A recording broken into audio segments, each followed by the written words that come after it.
Hello दोस्तों, कैसे हैं आप लोग। डॉक्टर मंजू क्लास में आपका स्वागत है। कल हम 2013 का टीजीटी आपको बता रहे थे प्रीवियस पेपर। आज हम 65 नंबर तक किए थे। 66 नंबर आप देखिए, मुहावरा दिया हुआ है। अपने मुँह मियाँ मिट्ठू बनना मुहावरा है। अपनी बातें छिपाना, अपनी निंदा स्वयं करना, अपनी प्रशंसा स्वयं करना, अपनी चर्चा करना। सी नंबर सही है। जगन्नाथ में कौन सी संधि है? वृद्धि संधि, यण संधि, स्वर संधि, व्यंजन संधि। तो ये जगत धन नाथ अर्थात व्यंजन संधि। नेक्स्ट देखेंगे, वीर रस का स्थायी भाव, शोक, भय, उत्साह, निर्वेद। तो ये उत्साह है। छायावाद का स्थूल के प्रति सूक्ष्म का विद्रोह किसने कहा? Jaishankar Prasad, Mahadevi Verma, नंदुलारे Vajpayee, doctor again. तो ये डॉक्टर नगेन ने कहा। 70 नंबर देखिए, निम्नलिखित में से कौन सी रचना एवं रचनाकार का युग्म सही नहीं है? काव्य निर्णय भिखारी दास का सही है। रस रहस्य कुलपति मिश्र का, ये भी सही है। रस विलास चिंतामणि का, ये भी सही है। भाव विलास केशव दास का, ये दोस्तों नहीं सही है क्योंकि भाव विलास देव की रचना है। लक्ष्मीपुरा किस विधा की रचना है? यात्रा वृत्त, निबंध, रिपोर्टाज, डायरी। ये रिपोर्टाज है। शालिभद्र सूरी की रचना का नाम है? नेमिनाथ रास, भारतेश्वर, बाहुबली रास, सुमिति गढ़ रास, जयमंक जस चंद्रिका। तो बी नंबर सही है। फणीश्वर नाथ रेणु की कौन सी कहानी है? रस प्रिया, रस आखेटक, रसिक प्रिया, प्रिया नीलकंठी। तो ये रस प्रिया है।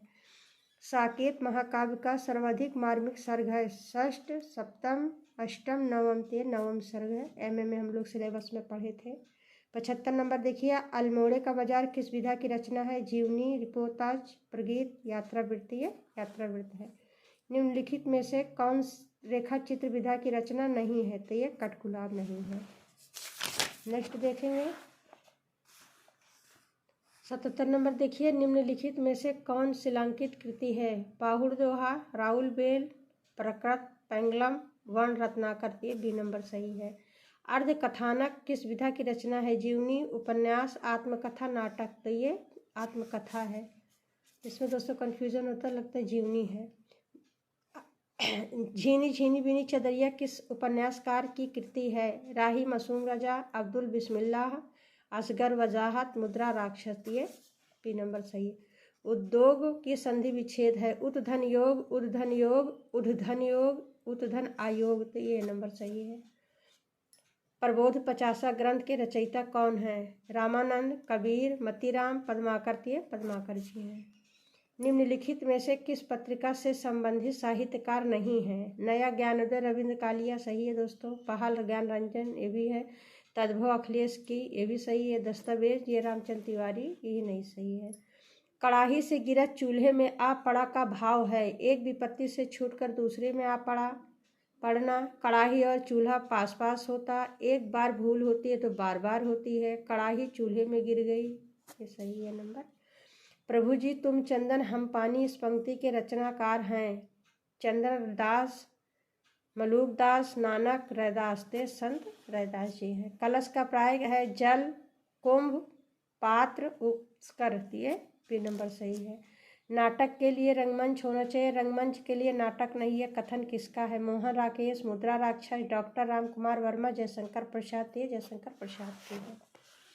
नेक्स्ट देखेंगे, चंद्रिका का प्राय है? चंद्रहास, रजत, कौमुदी, स्वर्ण किरण। ये कौमुदी है। नेक्स्ट देखेंगे, सांप्रदायिक समस्या पर लिखा गया उपन्यास कौन है? तमस, बलचन्मा, अपने अपने अजनबी, बूंद और समुद्र। तो ये तमस है। किसकी रचना? ये भीष्म साहिनी की है। प्रेम को पंथ कराल महातरवार की धार पे धावनु है, इस पंक्ति के रचयिता है? आलम, मतीराम, घनानंद, बोधा। तो ये बोधा है।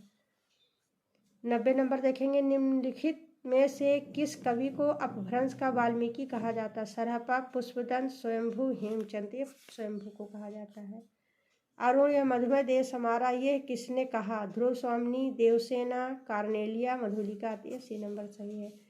खेट कौतुकुम किसकी रचना है? रहीम, रसखान, कवि गंग, दादू दयाल। ये रहीम की है। 93 देखें, समरस थे जड़ या चेतन, सुंदर साकार बना था। चेतनता एक बिलसती आनंद अखंड घना था। इस काव्य पंक्तियों में कौन सा रस है? श्रृंगार रस, करुण रस, शांत रस, भयानक रस। उसमें से जड़ चेतन ये सब आता है, तो इसमें शांत रस होता है अधिकतर। निम्नलिखित में से कौन उपन्यास एवं उपन्यासकार का युग्म सही नहीं है? महाभोज मन्नू भंडारी की ये भी सही है, आवा चित्रा मुदगल ये भी सही है, तत्सम राजी सेठ ये भी सही है। मुझे सूरज चाहिए सुरेंद्र वर्मा की, ये नहीं है क्योंकि सुरेंद्र वर्मा की रचना है। मुझे चांद चाहिए, सूरज नहीं। पाप और पुण्य के चिरंतन नैतिक प्रश्न को किस उपन्यास में प्रस्तुत किया गया है? सामर्थ्य और सीमा, चित्रलेखा, भूले बिसरे चित्र, आखिरी दांव। ये चित्रलेखा। धन्यवाद दोस्तों, आज इतना ही। मिलते हैं नेक्स्ट वीडियो में, तब तक के लिए धन्यवाद।